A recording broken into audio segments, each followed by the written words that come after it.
AM 1240, 95.3 FM, WJON. It is time now for our Get a Job segment. Gail Cruikshank, Talent Director, Greater St. Cloud Development Corporation, joins me in studio. Gail, good to see you.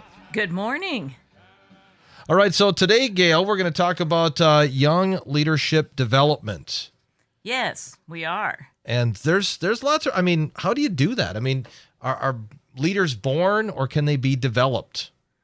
Well, I think it's a little bit of both, but it's such an important key to the success of our future. And I had the opportunity to facilitate a discussion a couple weeks ago now on youth leadership, and just it had youth in the room and adults in the room, and just took away so much from how much those youth value those relationships and what they take from them, but also what our adults, caring adults, neighbors, whatever we can do to help support them. And it's something that continues to pop up in all of my conversations, no matter if you are a youth or if you're retired. It's that whole idea of somebody to talk to other than your parent, your spouse, your boss. So, and just be able to trust them and just kind of talk through, what's on their mind, be it personal or work related. So somebody who could be a mentor. Exactly. That's been in your job that you're hoping to have. Right. And, it's important for our youth to see what opportunities are out there. And again, we talk many times about many of the initiatives we have going on in the community that do career exploration.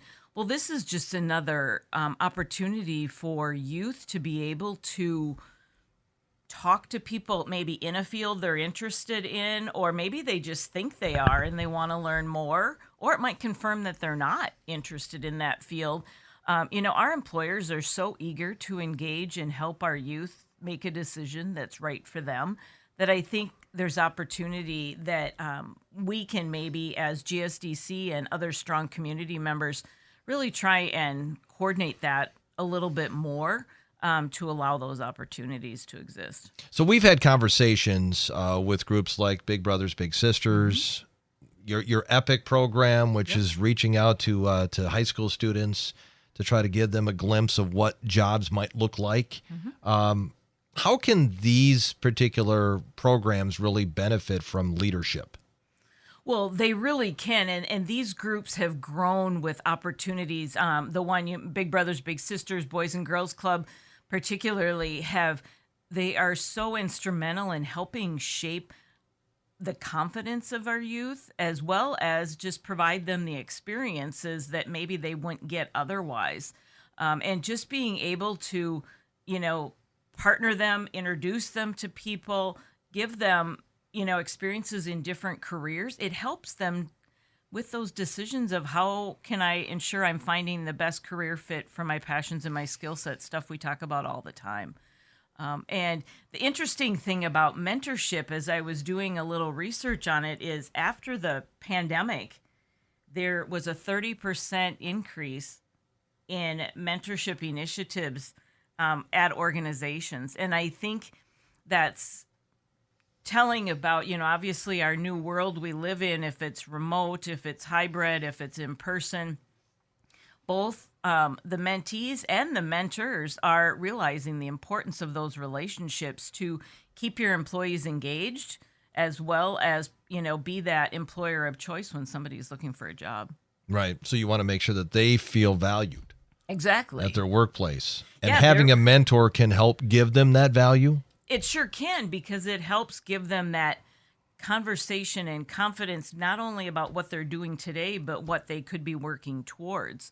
I found it really interesting, too, that 54% of young talent left because they felt undervalued. That's a big number. That's half of your young talent that you as an employer might hire.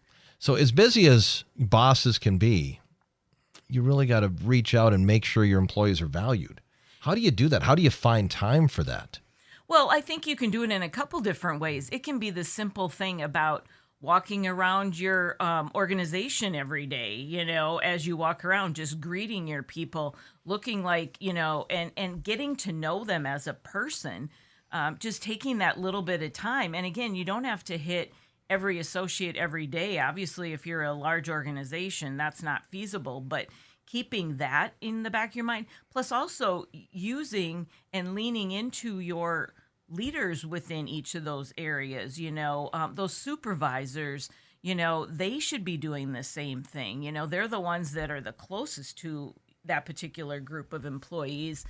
And so you need to know that they're doing a good job of engagement and really just relationship building, because they really are the ones working the closest, and building an environment that people want to share.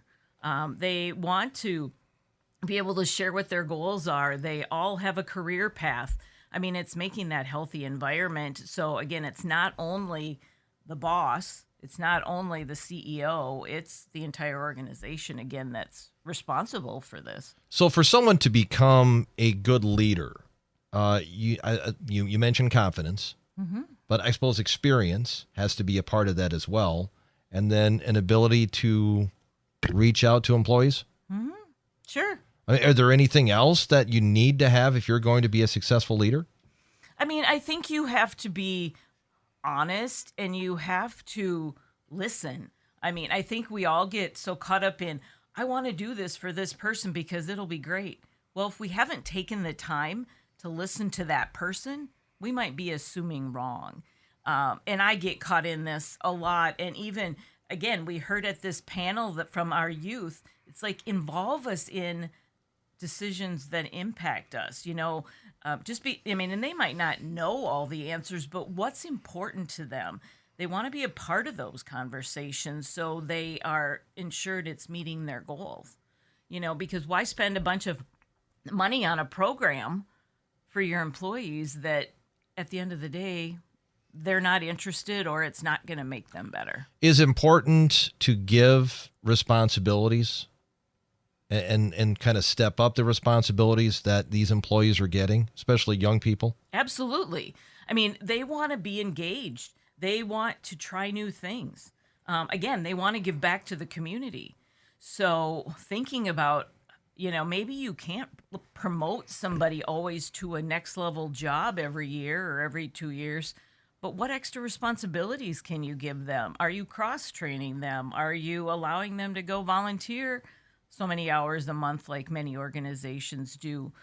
The more our young leaders get engaged in the community and feel valued, the more likely they're going to stay. And that's obviously one of our huge initiatives at GSDC is retention of all this wonderful talent. Once we get them, how do we keep them here and feel like they're part of the community? Do you have like a performance timeline for employees? Is that a good way to start with it?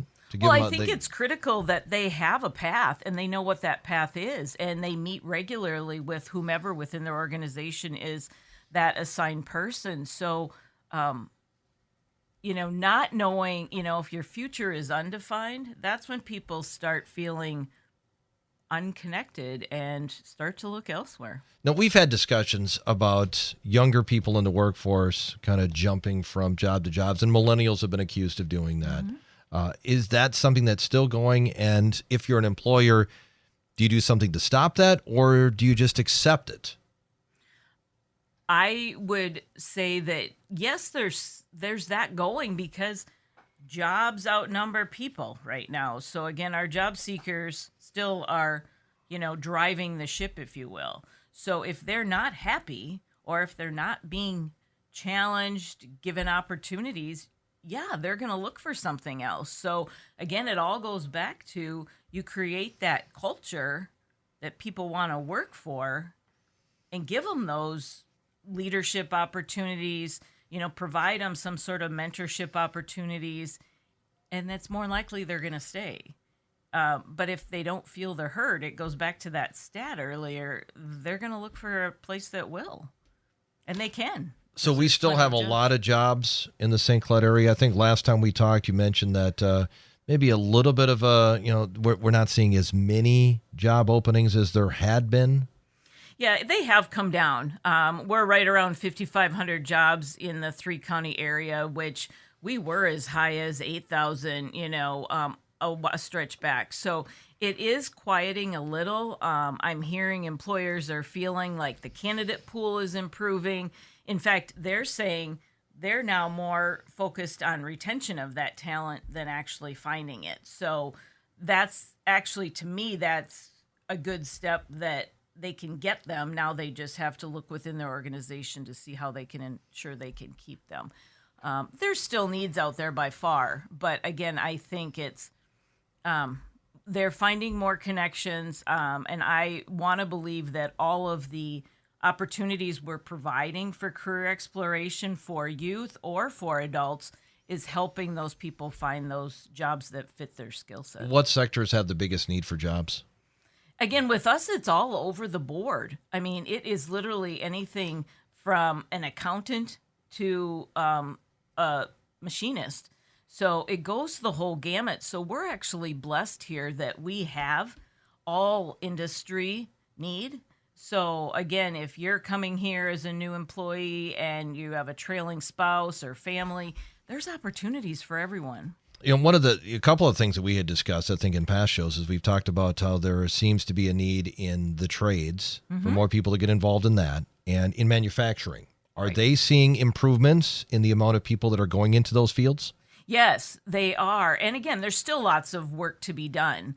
But I think that whole vision of what does it look like inside of a manufacturing facility is changing, because for one, our manufacturers are doing a better job of showing what it's like within their buildings. So be it through social media or videos or whatever it might be.